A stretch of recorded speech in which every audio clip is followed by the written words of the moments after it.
네, 우리 하나님의 말씀 베드로전서 4장 7절입니다. 베드로전서 4장 7절입니다.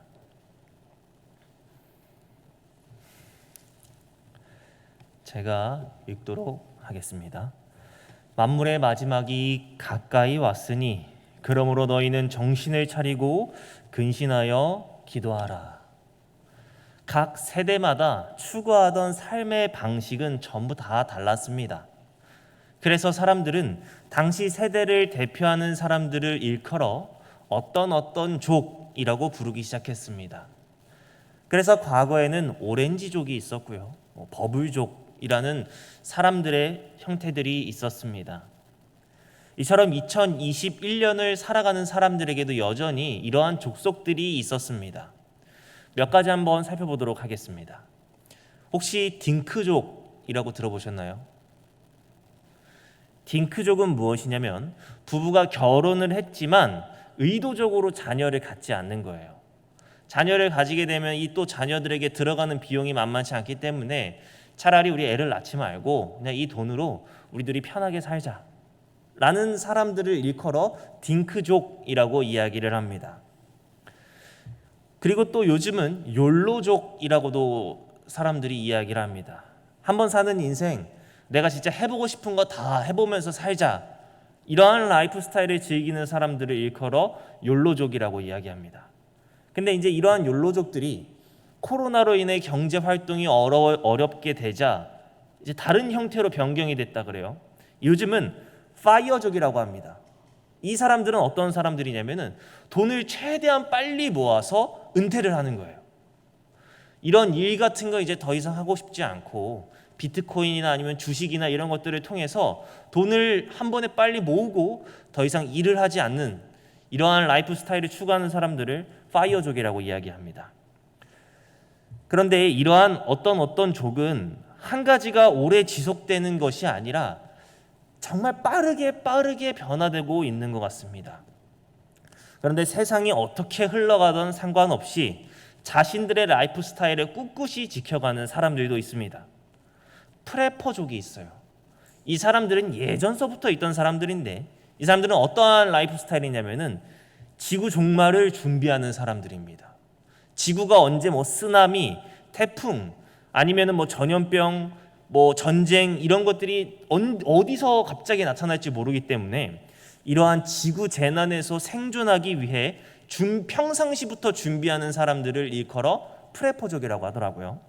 이 사람들은 등급이 조금 나눠져 있습니다. 가장 기초적인 사람은 항상 호루라기 정도를 갖고 다닌다고 해요. 간단하게. 지진 같은 거 났을 때 건물에 깔리면 신호를 보내야 되니까 호루라기를 갖고 다니는 가장 기초적인 사람도 있었고요. 아니면은 중급 정도 되는 사람은 항상 가방에 갑자기 지구가 망해도 3일 정도 버틸 수 있는 식량이나 물건들을 챙겨 갖고 다니는 사람들도 있다고 합니다.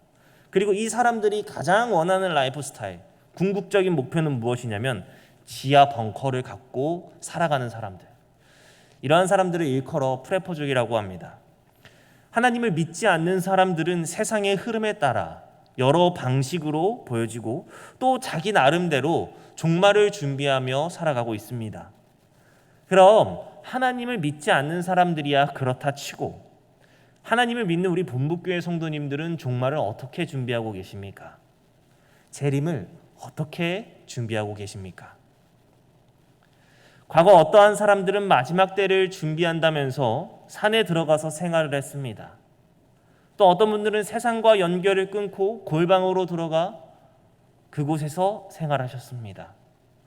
우리는 마지막 때를 어떻게 준비하며 살아야 할까요?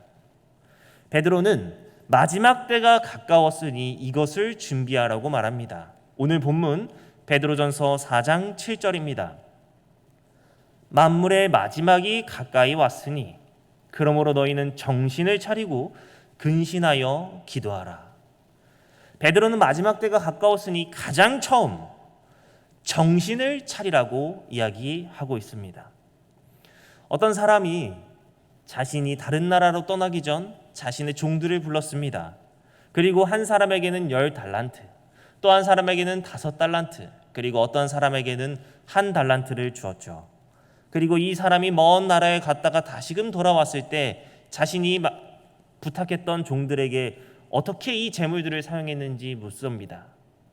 이 비유는 우리가 잘 알고 있는 마태복음 25장에 기록된 달란트의 비유입니다. 근데 이 마태복음 25장에는 이 달란트의 비유뿐만 아니라 두 가지 비유가 더 기록되어 있습니다. 열처녀의 비유, 양과 염소의 비유입니다. 이 마태복음 25장에 나온 세 가지 비유 전부는 우리 모두가 인생을 살아갈 때 아무런 계획을 하지 않고 살아가는 것이 아니라 재림을 어떻게 계획하고 준비해야 하는지를 잘 보여주는 비유들입니다. 베드로는 이렇게 재림을 준비하는 사람들에게 정신을 차리라고 이야기를 했습니다. 제가 지난주 2부 설교에서도 말씀을 드렸지만 그리스도인의 인생은 그냥 이 땅에서 만족하며 살아가는 사람이 아닌 순례자라고 말씀을 드렸습니다. 비록 우리가 타락한 세상에서 태어나긴 했지만 이 땅에서 만족하며 살아가는 것이 아니라 우리가 진심으로 또 진정으로 가야 할 목적지는 예수님이 계신 하늘나라라고 말씀드렸습니다. 그런데 이것이 좀 계속 진행이 되면 좋겠는데 우리가 우리의 정체성을 까먹고 이 땅에서 안주하려 살려고 하는 것, 그렇게 만족을 추구하려 하자 베드로는 정신 차리라고 말하고 있습니다. 마지막 때가 가까웠는데 지금 무엇을 하고 있냐고 말하고 있습니다.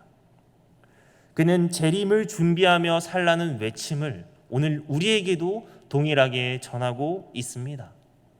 바울도 이와 같이 이야기합니다. 데살로니가 전서 5장 6절에 보면 그러므로 우리는 다른 이들과 같이 자지 말고 오직 깨어 정신을 차릴지라. 우리가 누구인지 잊지 말라고 이야기를 하고 있습니다. 바울 또한 깨어나라고 이야기를 하고 있어요. 우리가 잠깐 이 땅에서 만족만을 추구하며 사는 것이 아니라 너희들은 순례자이라고, 너희들은 하늘나라를 향해 나아가는 순례자라고 바울과 베드로는 이야기를 하고 있었습니다. 까미노 데 산티아고라는 말이 있습니다. 스페인어입니다. 산티아고 순례길이라고 불리죠. 프랑스 남부 지역 생장에서부터 스페인 서쪽 산티아고까지 이어지는 순례길입니다. 그 길이는 총 800km에 달해요. 그래서 많은 사람들이 그것을 경험하기 위해 나아가고 있고 또 여러 TV 프로그램에서도 유튜버들도 그것을 도전하는 것들을 저는 지켜봐 왔습니다. 제가 예전에 봤던 한 예능 프로그램에서 연예인들이 전체 800km 가는 건 힘들지만 중간 지점에서 400km 정도만 체험하는 것을 본 적이 있습니다. 그때 그 예능을 보면서 야, 진짜 저렇게도 사람이 도전할 수 있구나. 나도 나중에 한번 기회가 되면 꼭 한번 가봐야겠다라고 생각을 했었어요. 근데 이제 계속 그 프로그램을 함께 저도 지켜보고 있었는데 이 사람들이 걸어가는 게 쉬울까요? 어려울까요? 400km입니다. 결코 쉽지 않아요. 그래서 이 연예인들이 연습을 얼마나 했겠습니까? 나름 준비는 했겠죠. 첫째 날 할만한데 이러면서 40km를 넘게 딱 나아갔어요. 다음 날 제대로 걸을 수 있었을까요? 없었을까요? 다음 날 모두 탈진. 그래서 하루 또 쉬고. 그래서 결국 400km를 전부 다 완주하지 못하고 일정 기간은 자동차를 타고 이동하고 이제 이런 식으로 했더라고요. 근데 이 사람들이 그곳을 막 계속 걸어가고 있는데 어느 날은 너무 힘든 거예요. 그런데 이 도시가 어떻습니까? 너무 아름다웠습니다. 그래서 이제 거기에 나왔던 패널이 야, 이거 진짜 방송만 아니면 난 여기서 멈추고 싶다. 차라리 이 도시를 만족하고 떠나면 좋겠다라고 이야기를 했었습니다. 그러나 그 사람들이 그 중간 지점에 만족하며 안착했을까요? 아닙니다. 그들은 다시 일어나 걸어갔습니다. 그들은 순례자이지 정착자가 아니기 때문이었습니다.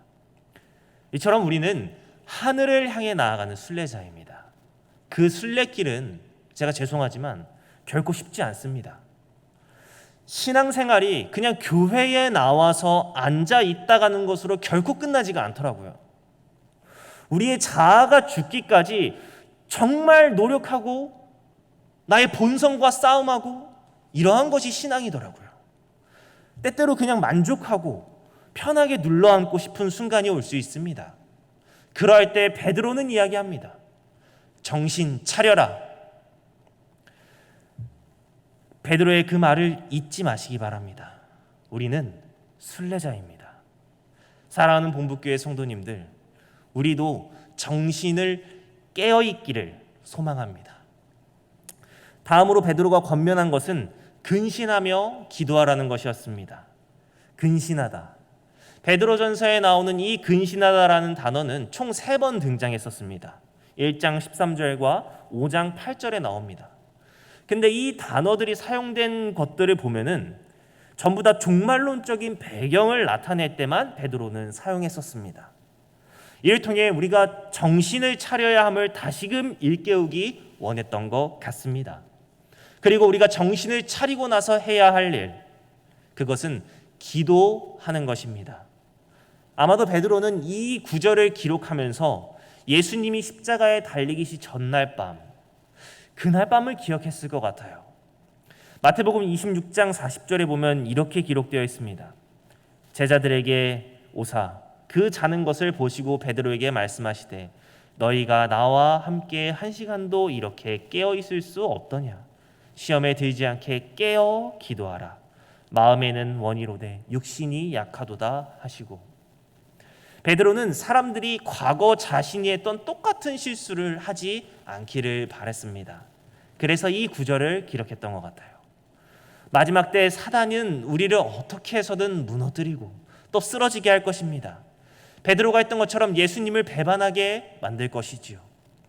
베드로는 자신은 과거에 기도를 하지 않아 쓰러졌지만 후대 사람들은 깨어 기도함으로써 사단에게서 승리하기를 바랬습니다. 그렇다면 우리도 기도를 해야 하지 않을까요? 우리의 기도 제목은 무엇인가요? 우리의 기도 제목이 처음 우리가 살펴봤던 것처럼 정신 차리는 것이 우리의 가장 큰 기도 제목이 되길 소망합니다. 우리의 기도 제목의 가장 큰 첫 번째는 우리가 순례자임을 잊지 않는 것.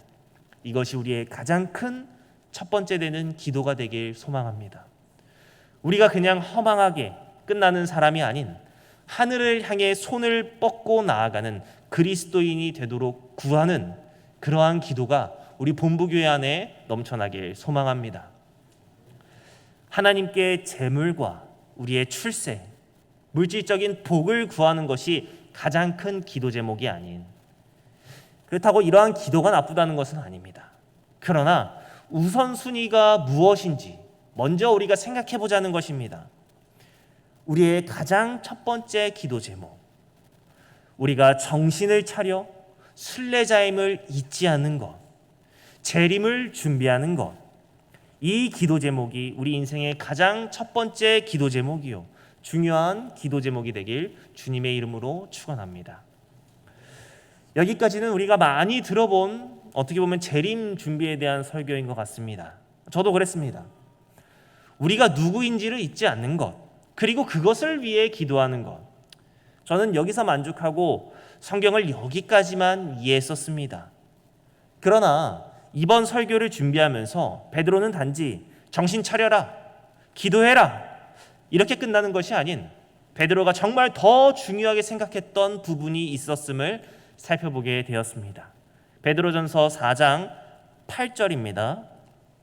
제가 읽도록 하겠습니다. 무엇보다도 뜨겁게 서로 사랑할지니 사랑은 허다한 죄를 덮느니라. 베드로는 7절에서 정신을 차려라, 근신하여 기도하라, 그리고 8절에서 무엇보다도 뜨겁게 서로 사랑하라, 사랑은 허다한 죄를 덮느니라고 이야기하고 있습니다. 사람들에게 재림을 준비하는 일에 기도와 말씀 연구라고 말한다면 모두가 다 동의할 것입니다. 말씀, 당연히 읽고 하나님을 알아가겠죠. 기도, 하나님과 당연히 교제를 해야겠지요. 근데 재림 준비하는 일에 가장 처음 무엇보다도 사랑하는 것이 필요합니다 라고 말씀드린다면 어떻게 생각하시겠습니까? 베드로는 8절에서 무엇보다도라고 이야기를 하고 있습니다. 어떤 것보다도 베드로는 사랑하라고 이야기하고 있습니다. 왜 베드로는 무엇보다도 사랑하라고 했을까요? 바로 다음입니다. 8절. 무엇보다도 뜨겁게 서로 사랑할지니 사랑은 허다한 죄를 덮느니라. 베드로는 뜨겁게 서로 사랑해라. 그리고 그 이유를 사랑은 허다한 죄를 덮기 때문이라고 이야기합니다. 한 개신교에서 조사를 했습니다. 청년들에게 물었어요. 왜 교회를 떠나는가? 이러한 청년들이었다고 합니다. 나는 기독교인이다. 그런데 교회는 가고 싶지 않다 하는 청년들에게 물었대요. 왜 당신은 교회를 떠났습니까? 여러 가지 이유가 있었습니다. 첫 번째 가장 큰 이유는 경제 활동을 위해 불참했다고 합니다. 두 번째는 자신들의 주장을 이제 교회에서 억지로 강요를 했다고 해요. 세 번째는 관계의 문제, 사람과의 관계의 문제 때문에 교회를 떠났다고 이야기를 하고 있습니다. 이것뿐만 아니라 여러 자료들을 살펴봤어요. 청년들뿐만 아니라 장년층에서도 교회를 떠나간 사람들의 이유는 다양했지만 꼭 빠지지 않는 이유는 무엇이냐면 사람들과의 관계에서 상처를 받아 교회를 떠나가는 문제였습니다. 사람들이 교회를 떠나는 이유가 이것이 정말 진리이고 조사 심판이 가짜였다 알고 보니까 안식일이 폐하여졌다. 그래서 떠나는 이유보다 다른 사람들에게 상처받고 떠난다라는 게 너무나도 비율이 크다라는 것입니다. 요즘 젊은 층에서는 사실, 즉 팩트가 중요한 시대입니다. 사실을 이야기하는 것은 나쁜 게 아닙니다. 근데 너무나도 사실만은 이야기를 해서 상대방에게 상처를 해주는 것을 팩트 폭력이라고 이야기를 요즘 또 하고 있습니다. 예를 들어 제 키가 그렇게 크지 않습니다. 외모도 잘생긴 건 아닌 것 같아요. 평범하게 생긴 것 같습니다. 근데 어떤 사람이 와서 전도사님은 왜 키가 180도 안 됩니까? 170입니까? 전도사님 외모는 왜 그렇게 평범하게 생기셨습니까? 사실인데 어때요? 기분이 나빠요. 왠지 제 마음에 상처를 받는 것 같습니다. 이러한 경우를 보고 팩트 폭력이라고 요즘 젊은이들은 이야기를 하고 있습니다. 근데 때때로 이 팩트, 즉 사실은 우리에게 중요하지 않을 때가 있습니다. 가령 교회 안에서 다른 교우님들과 문제가 생겼습니다. 그럼 팩트가 중요할까요? 사실은 당연히 중요합니다. 그러나 교회에서 일어나는 대다수의 불화의 중심은 엄청 옳고 이것이 이단이고 이것이 진리고 이러한 문제보다는 내 생각과 다르기 때문에 어떠한 한 사람은 상처를 받습니다. 그리고 그 누군가는 교회를 떠나곤 하죠. 베드로는 이러한 사랑으로 상대방의 허물을 덮어주라고 했습니다. 그것은 약한 영혼을 얻기 위함입니다. 이러한 사랑은 교회에서 어떤 한쪽에게만 강요하는 것이 아니에요. 베드로의 말처럼 서로가 뜨겁게 사랑하라고 했습니다. 한 명만 죽도록 노력해서 당신은 그래도 장로니까 당신이 참아라. 이러한 건 게 아니에요. 서로가 죽도록 뜨겁게 사랑하라고 이야기를 하고 있습니다. 우리도 이와 같은 사랑을 해야 하지 않을까요? 다른 사람의 실수를 들춰내고 허물을 콕 집어서 세상은 나쁘다고 이야기하지 않아요. 이러한 사람들에게. 왜냐? 팩트를 얘기했기 때문이에요. 그러나 성경은 뜨겁게 사랑하고 허물을 덮어주라고 이야기합니다. 예수님이 현장에서 가늠하다 잡힌 여자를 용서하신 것처럼 우리도 용서해야 합니다. 교회에서 이단 활동이나 정말 성경에 크게 위배된 것이 아니면 우린 다른 사람을 용서하고 그 사람의 허물을 덮어줘야 합니다. 이처럼 사랑은 신앙에 있어서 가장 처음 되고 중요한 원칙입니다. 정로의 계단은 한 그리스도인이 신앙인으로 성장해 나아가는 것을 단계별로 잘 보여주고 있는 책이에요.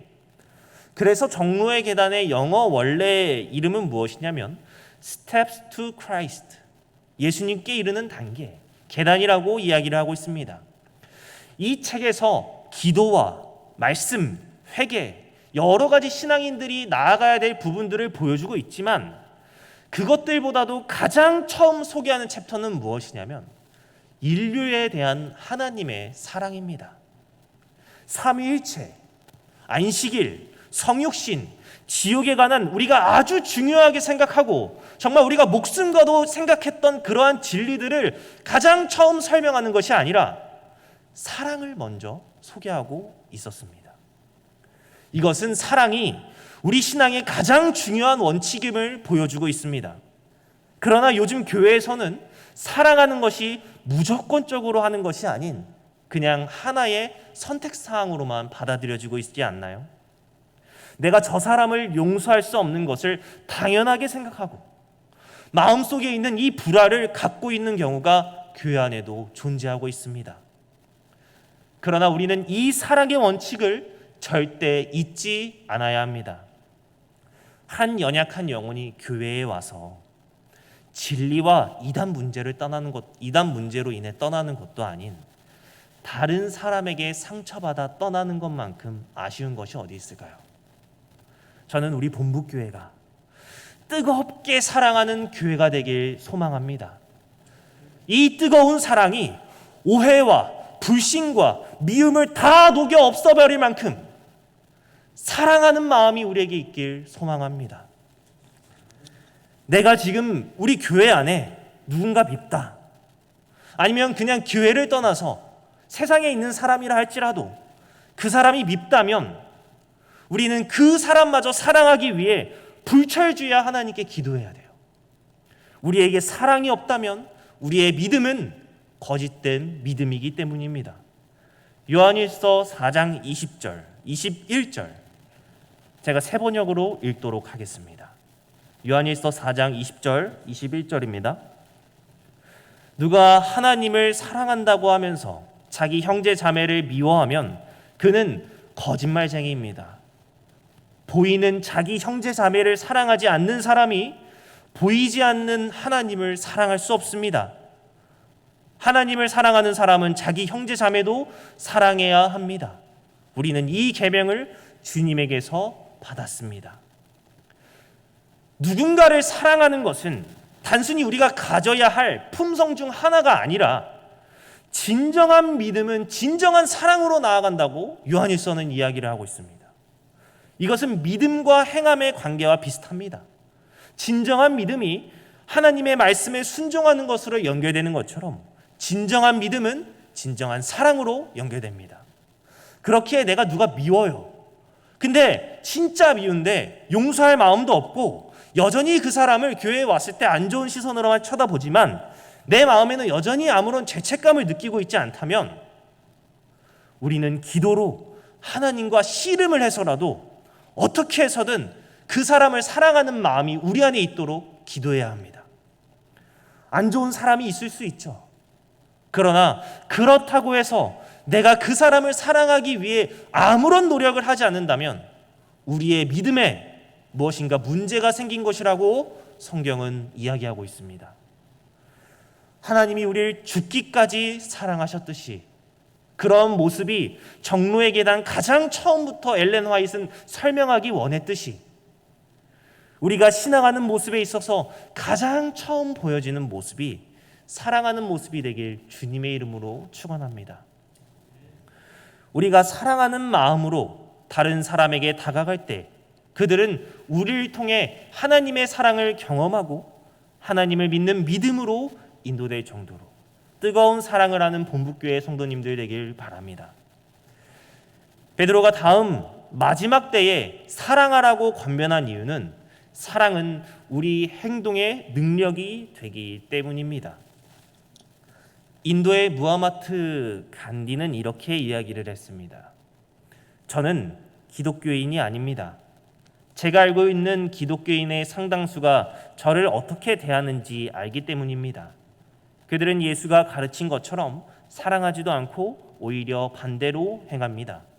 저는 당신이 사람들에게 죄스러워하거나 혹은 공격적으로 행하지 않고 개인적인 관계를 맺는 것이 좋습니다. 그리고 그것을 존경합니다. 그리고 간디의 유명한 말이 뒤를 잇습니다. 저는 예수를 좋아합니다. 그러나 기독교인들은 좋아하지 않습니다. 왜냐하면 그들은 예수를 닮지 않았기 때문입니다. 만약 기독교인이 예수와 같이 행했다면 저는 기독교인이 되었을 것입니다. 이처럼 우리가 아무리 많은 것을 행한다 할지라도 사랑이 없다면 결코 사람을 변화시킬 수 없습니다. 그래서 고린도전서 13장에서도 이렇게 이야기를 하죠. 내가 사람의 방언과 천사의 말을 한다 할지라도 사랑이 없으면 소리나는 꽹과리가 되고 예언하는 능력이 있다 할지라도 모든 비밀과 지식을 안다 할지라도 산을 옮길 만한 믿음이 있다 할지라도 사랑이 없으면 아무것도 아니요. 내가 내게 있는 모든 것으로 구제하고 몸을 불사르게 할다 할지라도 사랑이 없으면 아무런 유익이 없다고 이야기를 합니다. 사랑이 없는 교회는 제적 교인이 1,000명, 2,000명, 개신교회는 보니까 몇만 명 된다 할지라도 11금이 몇십억이 나온다 할지라도 하나님 보시기에는 사랑 없는 교회는 전혀 쓸모없는 교회라는 것입니다. 우리가 사랑 없이 전도할 수 있습니다. 화려한 말솜씨와 전도법 강목 여러 가지로 해서 사람들 홀려가지고 데려올 수 있겠죠. 아무리 데려온다 할지라도 내가 그 사람을 위해 불타 죽는 순교를 한다 할지라도 사랑이 없다면 아무것도 아니라고 성경은 이야기하고 있습니다. 그래서 베드로는 마지막 때가 가까워 올수록 사랑하라고 이야기를 한 것입니다. 우리가 하는 행동에 진정한 능력이 되기 위해서 사랑하시기 바랍니다. 그리고 그 사랑하는 마음으로 상대방의 허물을 덮어주세요. 그냥 내 생각이 옳다고 이게 팩트고 이게 사실이라고 그러면서 그 사람의 허물을 자꾸 들춰내는 것이 아니라 사랑으로 그 사람의 허물을 덮어주시길 바랍니다. 그러할 때에만 세상은 우리의 사랑에 감동되고 그들은 하나님의 사랑을 깨달을 것입니다. 우리가 많은 일을 하지만 사랑 없이 그 능력이 빛 좋은 개살구로 끝날 것입니다. 우리 행동에 사랑을 담아 진정한 능력이 있길 소망합니다.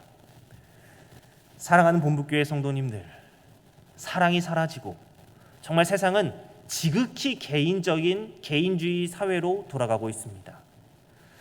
근데 그때 우리들은 성경에 기록된 대로 마지막 때 뜨겁게 사랑하기 소망합니다. 진짜 우리 뜨겁게 사랑하면 안 될까요? 다른 사람의 실수와 잘못, 허물, 용서로 덮어주면 안 될까요?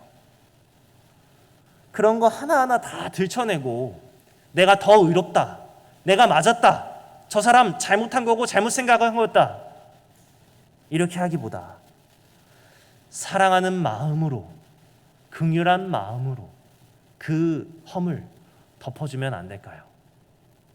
베드로는 서로 뜨겁게 사랑하기 원했습니다. 누군가 우리 교회에 와서 우리의 이 뜨거운 사랑으로 놀랐으면 좋겠습니다. 사랑이 넘치는 교회, 서로의 허물을 덮어주는 교회, 본부교회가 정말 뜨거운 사랑하는 교회 되길 바라면서 오늘 말씀 마치도록 하겠습니다.